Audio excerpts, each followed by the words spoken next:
Welcome back mga kabayan. Nagbabalik po muli ang inyong lingkod upang magbigay sa inyo ng mga bago at nagbabagang mga balita. Sa isang matinding pasabog ng balita, tumambad sa publiko ang sunod-sunod na mga kaso ng katiwalian na kinakasangkutan ni Secretary Benhur Abalos. Ayon sa kanya, ang ugat ng lahat ng kanyang nagawang katiwalian ay nakaangkala sa utos at impluwensya ng pinakamakapangyarihang mga tao sa gobyerno, si Presidente Kuting, ang unang ginang na si Smags at si House Speaker Tamba. Sa isang di inaasahang pahayag, isinisi ni Abalos ang tatlong pinakamataas na opisyal ang mga maling gawain ng kanyang napatupad. Ayon kay Avalos, wala siyang magawa kundi sundin ang mga utos mula sa itaas, lalo na't ang mga nasabing personalidad ay may malalim na kapangyarihan at kontrol sa gobyerno. Lahat ng ito ay kanilang kagagawan, ako ay napilitan lamang, ani Avalos habang nagsasalita sa harap ng mga mamamahayag.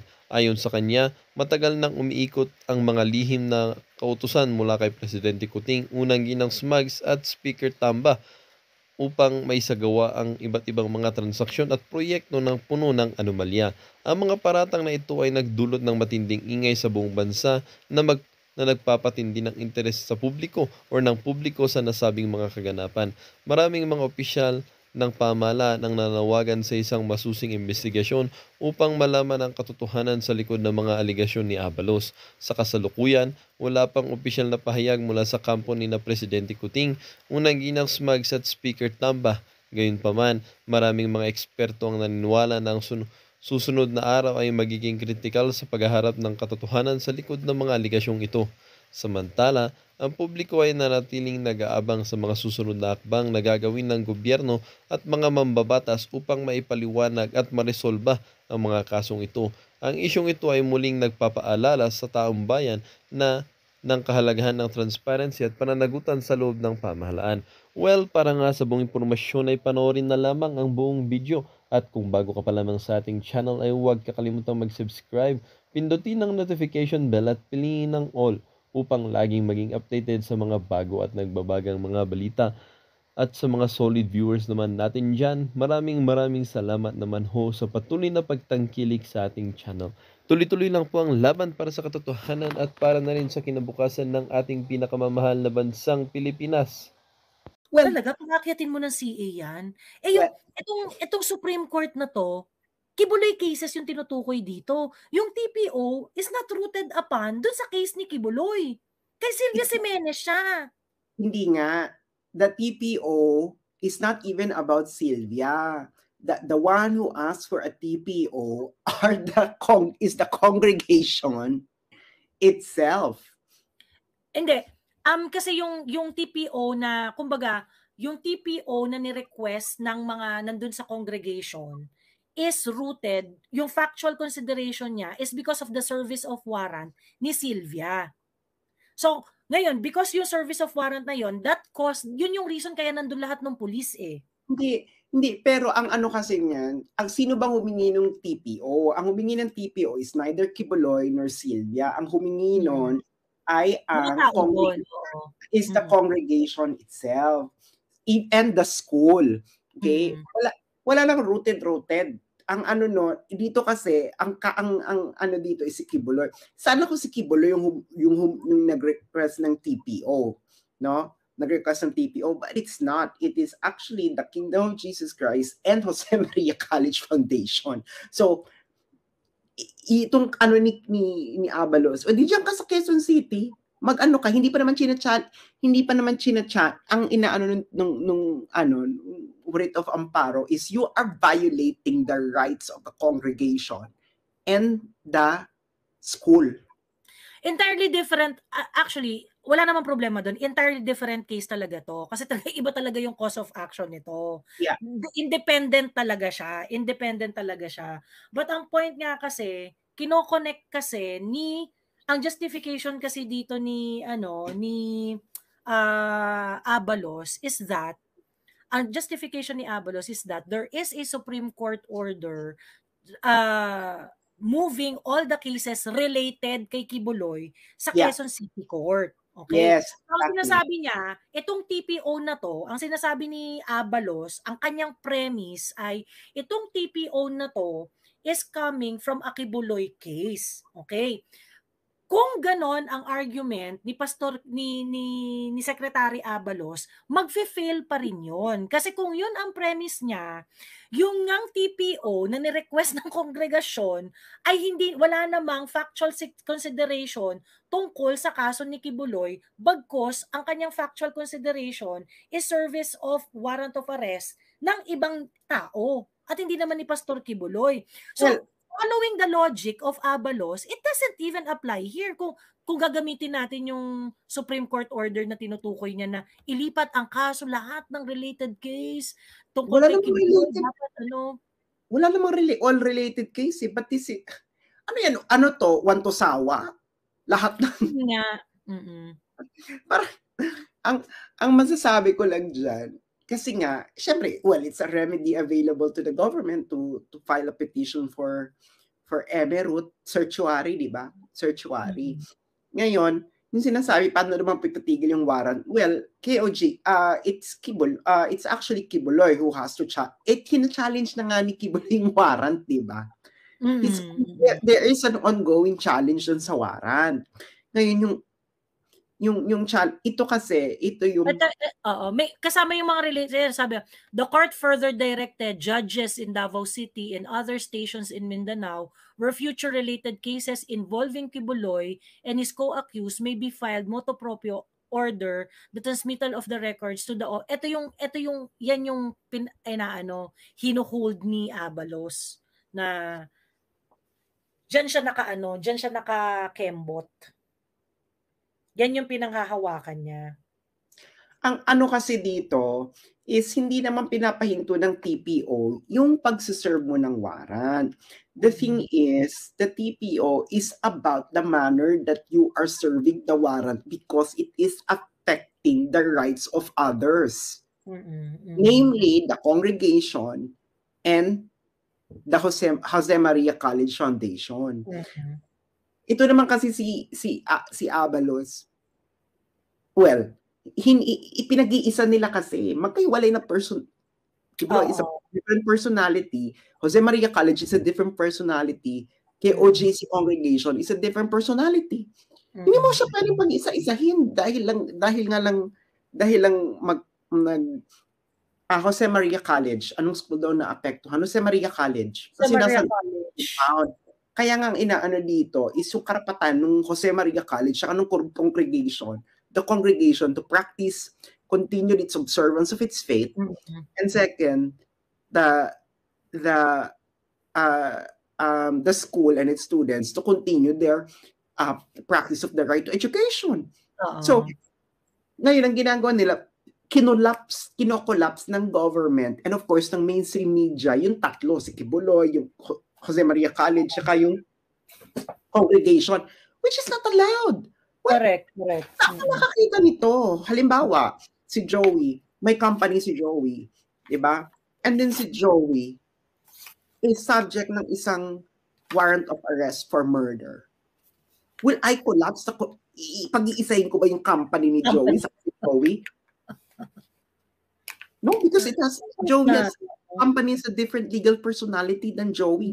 So ngayon, nag-serve ako kay Joey ng warrant. Kaya sabi ko, nandoon sa company. Halimbawa, sa company ni Joey. Tapos isasara ko yung buong company at doon ako magka-camp. Is that allowed? Tapos sasabihin ko, hindi, kasi nandyan sa si Joey kasi nagtatago sa mga tubo-tubo. Nagtatago, merong secret bunker dyan sa company. Can you do that? At mag-stay ka ng 8 days. So, naapektuhan mo na yung operation ng company. Pwede ba yun? For 8 days? For 8 days? Are you serious? Saan ka nakakita ng ganon? Correct. Ang isa pa nakakaloka dito, Sas. Kasi di ba ang sabi ni Benhur Abalos, it's a pure police operations. Okay. Ngayon, sinasabi niya, ay hindi yung Davao Court, walang karapatang mag-issue ng TPO, NME.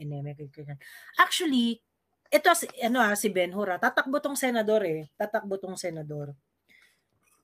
Do you seriously believe na walang infringement ng mga karapatan na nangyayari diyan. I mean, kasi ang tine-technical kasi ngayon ni Kibuloy yung issue eh. It is not facing the real the real clamor of the people. Tine-technical niya, ay hindi, kasi ganito, meron ako ganyan action na nila Ni ganyan. Kibuloy? Tine-technical ni Kibuloy o ni Abalos? Ni Abalos, sorry. Tine-technical ni Abalos si KOJC, ganyan. Ngayon, since nag-acquiesce ka na dun sa mga hindi, tama lang, kasi ang statement ni Abalos, hindi, dire-diretso lang po kami, tuloy-tuloy lang po ang gagawin sa KOJC, ineme, ganyan. Di in-acquiesce mo na. Ngayon, you are equally capable to Torre, di ba? Kita mo si Torre wala na, di ba? Pagkatapos ng TPO, wala na siya dyan, di ba? Umalis na siya, di ba? Umalis na si Torre, di ba? Si Torre pa rin ba ang ground commander? Hindi na siya nagpapakita eh. Ang last na sighting sa kanya, nasa helicopter siya. Sino na yung ground commander? Sino na yung ground commander? Sino na yung ground commander? Iba na yung humaharap. Wala na, di ba? Wala, hindi na si... alam ni Torre na, di ba sabi niya, huwag tayo hindi itong lugar ng debate, gusto niyo magsampa na lang kayo ng kaso sa korte o nagsampa, nagkaroon ng TPO. Alis siya. Umalis si Torre, alam niya mapuputukan siya eh. Kasi yung ginagawa ng yun, meron pa siyang protektado pa siya ng presumption of regularity dun sa ginagawa niya before medyo sakop pa siya ng presumption of regularity, no? Pero ngayon may TPO na, iba na yung hindi na siya nandun. Di ba? Hindi na siya nandun. Wala na. Kaya nga itong ginawang command center ng Katri, iba na naman yan. Pwede uli silang diyang sampahan ng TPO. Kasi bakit mo? Yan ay malinaw na paglabag sa religious freedom ng congregation, especially na meron silang importanteng pagsamba. No? Anong hinahanap mo pa dyan? Hindi ka pa nagsiserve ka ng warrant, di ba? Bakla nagsiserve ka ng warrant. So, ibig sabihin, dapat meron kang reasonable basis kung bakit nandyan. I-presenta mo. Ano yung mga heartbeat na meron ka pa etos na hindi, meron kasi mga secret compartment, Pero wala akong chika. Meron akong nakausap na makisig, balingkinitan, at matapang na nilala. Tapos nagtanong ako dun sa kung paano ino-operate yung Novaski D+3 Novaski. So sabihin ko nun, sir, ganito po ba ang display ng pagka po i-operate ang Novaski D+3 na model, ganito po ba yung lumalabas na Tapos nung nakita niya, sabi niya gano'n, oo nga, nakakatawa nga eh. Kasi ganun yung sinasabi nila kasi nakita rin niya yung kay Gretchen. Tangina! Tawang-tawa daw talaga sila. As in, tawang-tawa daw talaga sila kung bakit ganun. So, alam niyo na kung bakit mababa ang moral. Tigilin niyo ako sa mababa ang moral, kaya kailangan kantahan. Si PRR, di ba? Kinantahan niya yung mga sundalo ng Marawi. Para tumaas yung moral. Bakla, anong ginagawa niyo? Hindi ba ulan makilaban? Lumaban ba kayo sa sa KOJC? Ano yung nilabanan dyan? Yung prayer meeting nila. Sabihin ninyo, kaya bumaba ang moral ng mga pulis dahil hindi nila alam kung bakit sila nandun. Parang, bakit kami nandun? Bumaba yung moral ng mga pulis.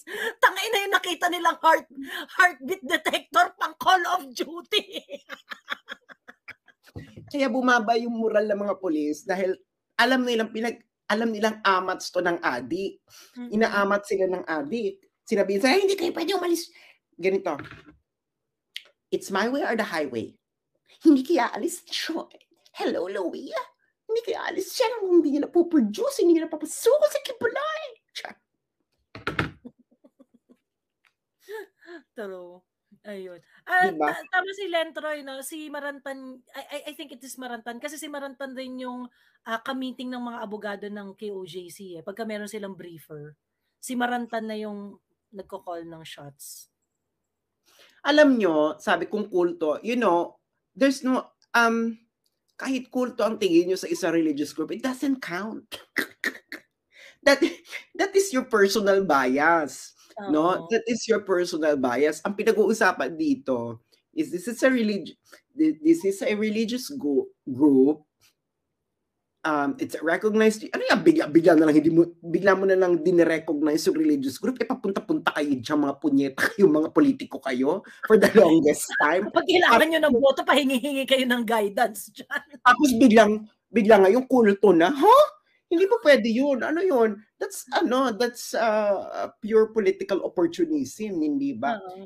Hindi nyo po, yung sinasabi nyo, kulto, that's your personal bias, no? Nobody, that will not stand in court. Hindi mo pa rin sabihin sa court, hindi, kulto po kasi ito, kaya hindi namin i-respect ang religious right. Parang wait. O anong mo? Anong kailangan mo yung Actually, hindi naman illegal ang kulto. Hindi nga. Totoo lang, hindi illegal ang kulto. As long as wala silang ginagawang krimen or hindi sila nag-e-engage sa mga criminal activity, hindi illegal ang kulto. Kung kunwari sabihin niyo kulto man sila. Hindi illegal ang kulto. In fact, yung iyong religious right to believe is actually I don't know if you remember this, Sas. Nagkaroon ng issue before na kung saan yung mga estudyante, I think it was in Cebu, mga estudyante sila ng Jehovah's Witnesses. And if I remember the facts right. Ang kaso nun yung hindi sila hindi sila nagpapanatang makabayan at saka naglulupang hinirang. Oo. Hindi sila nagpapanatang makabayan at naglulupang hinirang. Ngayon, gusto silang i-kick out nung school kasi hindi sila lupang hinirang at saka nagpapanatang makabayan. Sabi ng mga bata, ano decision doon? Ano Supreme Court doon? Ang sabi ng Supreme Court doon, hindi sila pwedeng i-kick out. Kasi you cannot just kick them out on the basis of that. Kasi kailangan yung irespeto ang kanilang religious belief. Yeah.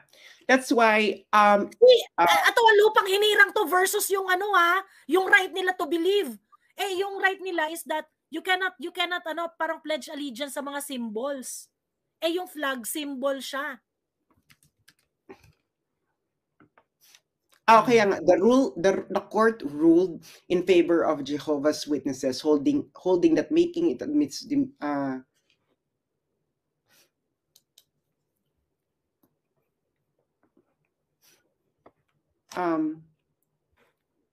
ano bang asa ba yung Supreme Court case mismo niya? Teka, ko yun eh. Sige. Kaya nga, alam mo, you have taken over the cathedral. It's a church ground. Bex, it doesn't matter whether you believe it is sacred or not, no?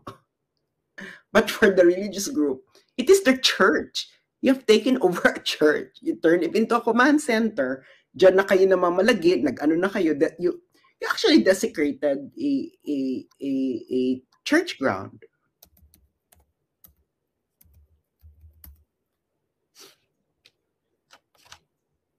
Ito, 95770.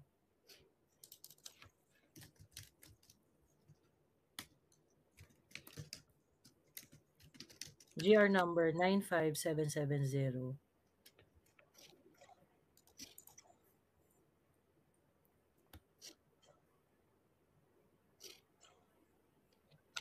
Ayan. Because they raise essentially the same issue. Whether school children who are members who are members of a religious sect known as Jehovah's Witnesses may be expelled from school for refusing on account of their religious belief to take part in the flag ceremony, which includes playing by a band or singing the Philippine national anthem, saluting the Philippine flag, and reciting the patriotic pledge, yung Paratang Makabayan. Religious freedom is a fundamental right which is entitled to the highest priority and the amplest protection among human rights. Can you imagine? Highest priority. Yes, Highest yan talaga priority. pinakamataas. Okay. Or it involves the relationship of man to his creator. Ito ang nasa natin to sa jurisprudence. The right to religious profession and worship has a twofold aspect: freedom to believe and freedom to act on one's belief. The first is absolute as long as the belief is confined within the realm of thought. The second is subject to regulation where the belief is translated into external act that affects the public welfare.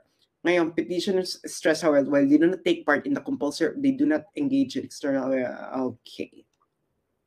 So, highest protection, yan. Yung religious freedom. Actually, yung religious freedom nga, especially sa Philippine jurisprudence, malaki talaga ang timbang yan. Lalo na sa Pilipinas. Sobra. Ayun. So, ngayon, diba? So ngayon, hindi ko gets yung parang, bakit ngayon parang pwede nang, diba? Hindi lang siya pwede i-violate. Oo. Diba? Sabi dito ng Supreme Court, we hold that a similar exemption may be accorded to the Jehovah's Witnesses with regard to the observance of the flag ceremony out of respect for their religious beliefs, however bizarre those beliefs may seem to others. Nagigets niyo na. So, ito yung binabalansin natin dito. Yung mga tao dyan who thinks that cathedral holding the KOJC regard their compound as a whole, as their sacred ground, as a religious ground, doesn't matter. Okay? Because this is an expression of their religious belief. And sabi ng Constitution, you have to respect their religious beliefs, however bizarre those beliefs. No? Especially kung hindi naman ito dinidisrupt ang patriotic exercises, and of course, disrupting, like for example, a lawful serving of the warrant. Ngayon, itong pag-take over ng ginawang command center, yung church nila mismo, how are you going to justify it in light of respect for freedom of religion, which includes observing, ability to observe and practice, manifest your freedom of worship? Joey. Sorry, ano? How will you balance it? Serving a warrant, which is a compelling state interest, vis-a-vis KOJC's freedom of religion, which includes observance of their faith, and of course, practice of their religion and worship. If I am Tore, paano if you're the judge? If I'm the judge. Ay, kung judge ako, ay putang ina, ang labo. Hindi na nga kung judge ako, ano pa ibabalance mo doon? Hindi na nga makapasok yung KOJC members sa sarili nilang cathedral. I mean, that's a direct violation of their right to exercise their, nagtanong ko sa mga KOJC members, no? Sunday nagsisimba kayo, no? Sabi kong ganun. Kasi baka akala ko baka yung pwede lang silang mag-praise and worship anywhere. And the cathedral is actually being utilized for Sunday gathering. So ngayon, sinara mo yung bukas, linggo na naman. At ano pa na? Anniversary ng pagkakatatag ng KOJC. How can they celebrate now? I saw pictures na talagang yung mga members ng KOJC, they built that church by hand. So, I mean, anong Kung ako yung korte, how am I going to balance this? I mean, there is really no balancing. Kasi hindi naman talaga nirespeto. Hindi talaga nirespeto yung religious belief. Yun yung problem. And ang nakakaloka dito, a lot of people are saying na kasi yung kay OJC dapat nirespeto niyo yung rule of law. And ang reaction ko dito is walang dinisrespect yung mga kay OJC na rule of law. In fact, no matter how irrational the service of warrant of arrest may be, pumayag silang pumasok ang mga pulis, sinamahan sila paikot-ikot sa buong compound na ilang beses na lang chinek, and tinitiis nila, hanggang ngayon tinitiis nila eh. Tapos ano sinasabi nyo, bakit hindi na lang bakit dapat nag-follow sila ng rule of law? Fina-follow nga nila. Yun nga yung bad trip doon. Fina-follow nila kasi hindi naman nila pinigilan yung warrant of arrest eh. Pinaalis ba nila yung mga pulis? Ilang taon na sila, ilang araw na sila dyan. So parang you know this, meron ba ditong lawyer or nag-aaral ng law, pwedeng umakyat kayo para mas maging mas malalim ang ating malalim yung usapan. Oo, usapan natin dito. Or kung nakikinig po ang aming legal department. Ayan. Teka, meron ako i-message para mag-join. Kung nakikinig po ang aming legal department, pwede po ba kayong umakyat? Legal department, can you please go up? Please go up. Or yung legal department mo natin na nasa loob ng admin, baka gusto mo mag-message sa akin? Nandyan ka ba? Hello. Pwede na kayo gumamit ng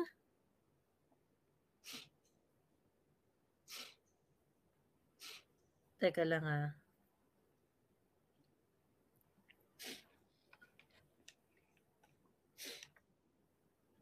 kasi halimbawa, like, nag-aano ba? Let's say, for the sake of argument na may kasalanan si pastor, for the sake of argument. Okay? Ang nangyayari lang naman yan, maalis siya and then someone else would assume the position of head pastor sa KOJC. Just like in the Catholic Church. Pag ito bang archbishop dito or bishop, may ginawang katarantaduhan, iti-take over mo ba yung simbahan? No. Kaya nasabi ko, the pastor, of course, for KOJC member, they cannot separate pastor and their religious belief because si pastor ang nagsimula ng KOJC. But the thing is, pagdating sa batas, hiwalay ito. Hiwalay ito. It's a separate personality.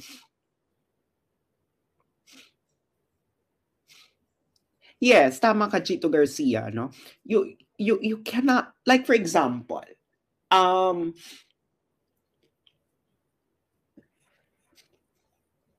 itong halimbawa, balancing ng rights halimbawa si Joey, papasok siya ng mosque and the mosque requires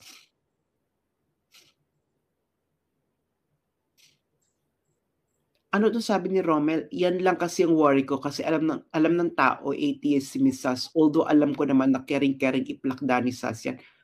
What do you mean, Romel? What do you mean, Romel? I don't understand what you mean. Itong si Romel Legaspi Paria. What exactly do you mean?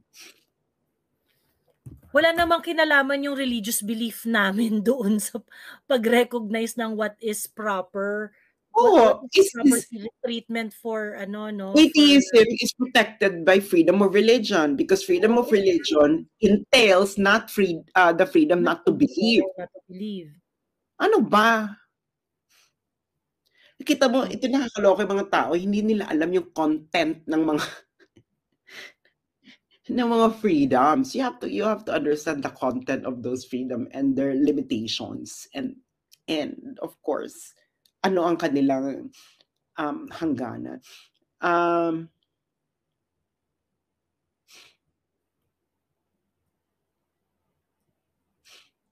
Okay. Yun lang kasi ang worry ko kasi alam ng tao. Hindi po daw INC si Torre according to Net25.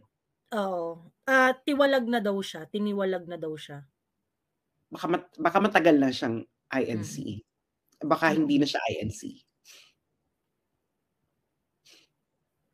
Ayun. So yun yung nakakaloka doon. Yun yung ano no, parang pero kung ito-tweak ko yung question mo dun sa ano, dun sa kung 'di ba kung judge ako kung paano iba-balance. Ang hirap naman nun. Kung judge ka, laki ng problema mo. Kung paano iba-balance yung Hindi ano. kasi, of course, no, sa lower courts, pwedeng lumusot ito. Yung gusto ni Abalos na ano. Pero pagdating kasi ng Supreme Court yan, I'm pretty sure paabutin nila yung Supreme Court. Kasi dangerous president yan. Can you imagine you're going to take over a church ground for serving a warrant? Bakla! Nakakaloka yung anong compelling state interest na iti-take over mo yung church ground just to serve a warrant? Gano'n ba ka-dangerous tong pinagsuservan mo? Kasi there are instances that you could take, you could actually take over a place of worship. Like for example, yung Marawi, di ba? Na-bomb yung mosque, di ba? Na-bomb yung mosque doon. Kasi yun yung ginamit na station nung mga... Yes, and it is in a war. And it is during a war. Nagigets mo? So dapat nandun ka sa level na yon. Yung talagang ano, talagang existence and survival na yung pinag-uusapan. 'Di ba?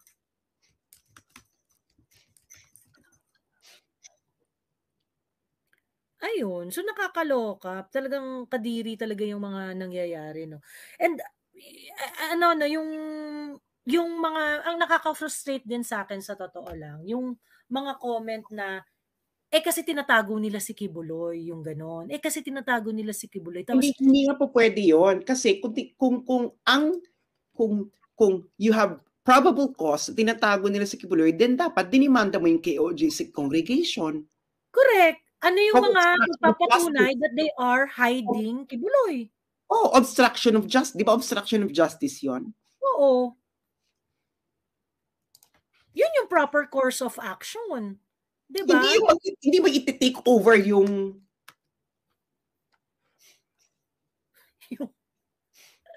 buong compound nila.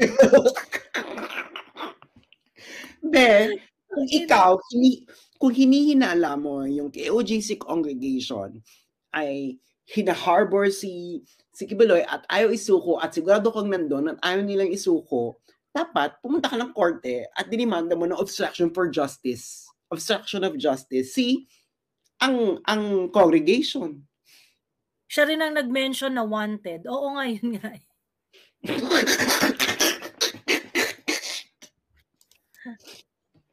Nakakaloka. Ayun. Kasi si Pastor ngayon, hindi pa siya fugitive. Hindi pa fugitive si Pastor. Fugitive naman daw. Sabi nila, bago na girl, bagong Pilipinas na. Hindi, technically hindi pa siya fugitive kasi kino-question pa ni Pastor yung warrant of arrest niya mismo. Na improperly. Baka kaya siguro walang maipakitang warrant. Ayun nga.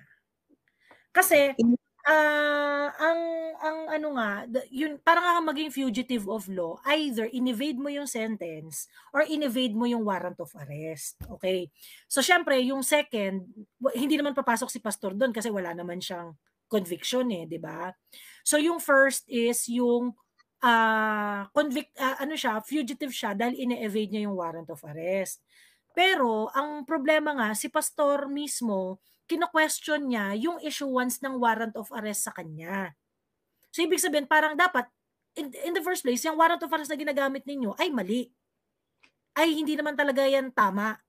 So, meron pa siyang mga remedies na ina-avail para questionin yung legality ng pag-issue ng kanyang warrant of arrest. Ngayon, kung kunwari, ang madesisyonan yun ng korte na, ay hindi, illegal nga yung warrant of arrest. Edi wala siyang inevade na warrant of arrest. Ako kasi, ang concern ko kasi the congregation, no? Kasi, sineseparate ko kasi yung the personality. The personalities, Kibuloy, KOJC congregation, and the school itself. So separate entities yun eh. Separate entities. So ito, ngayon may prosesong sinusunod to si Pastor, china-challenge na yung warrant of arrest laban sa kanya, ganito, etc. Pero iba na ngayon yung kaso ninyo, kayong BBM administration versus the congregation and the school. Kayo ang dehado dito. Correct. Like super Siguro kayo ang dehado dyan. Ngayon, gusto nyo pahabain kasi ngayon ang utos ng bangag. Wala bang lawyer na akyat para magkaroon tayo dito ng mas malalimang diskusyonan. Oo. Ayun. No need mag-video ni Kibuloy. Sabi ni Marga M. Anyway, pakisend kay Attorney Harry Roque para buhayin yung kaso ni Luistro para matanggal ang yabang niya. Sabi ni Rodi Singyan. Ayun. Not the warrant of arrest, but the determination of probable cause by the DOJ. Pero, yun nga. Kung walang probable cause, edi walang basis para mag-issue ng warrant of arrest, di ba? Kasi a warrant of arrest is issued on the basis of probable cause. Di ba, Enzo? Ayun. So, yun nga yung point. Yung kay Pastor, yung kay Kibuloy, technically, hindi pa siya nakarating doon sa kung fugitive siya. Yung kay Luistro, fugitive talaga yung asawa niya. Kasi may warrant of arrest, hindi naman nila kinontest. Ang sinabi niya, demurrer yung final niya eh. Girl, can you pull up the Republic Act number 9851?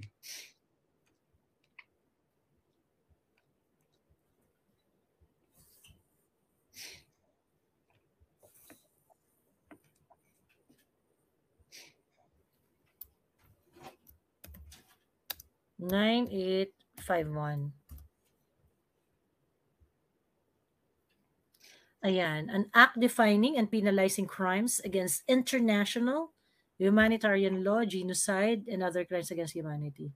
Tingnan mo nga kung ano ang crimes against humanity dyan.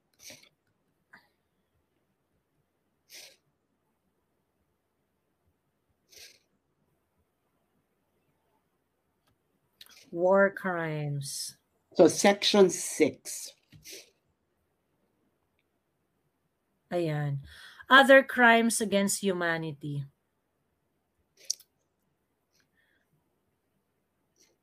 For this purpose. For the purpose of this act, other crimes against humanity means any of the following acts when committed as part of a widespread or systematic attack directed against any civilian population with knowledge of the attack. Willful killing, extermination, enslavement. Ano? H. Ayan. Persecution against any identifiable group or collectivity on political, racial, national, ethnic, cultural, religious, gender, sexual orientation, okay, and other grounds that are universally recognized as impermissible under international law in connection with any act referred to in this paragraph or any crime defined in this act. So, and other K. So, babasahin mo yung H with K. Yan ang relevant dito. Okay. Other inhumane acts, similar character, intentionally causing great suffering or serious injury to body or to mental or physical health. So, pwede na ba itong crimes against humanity?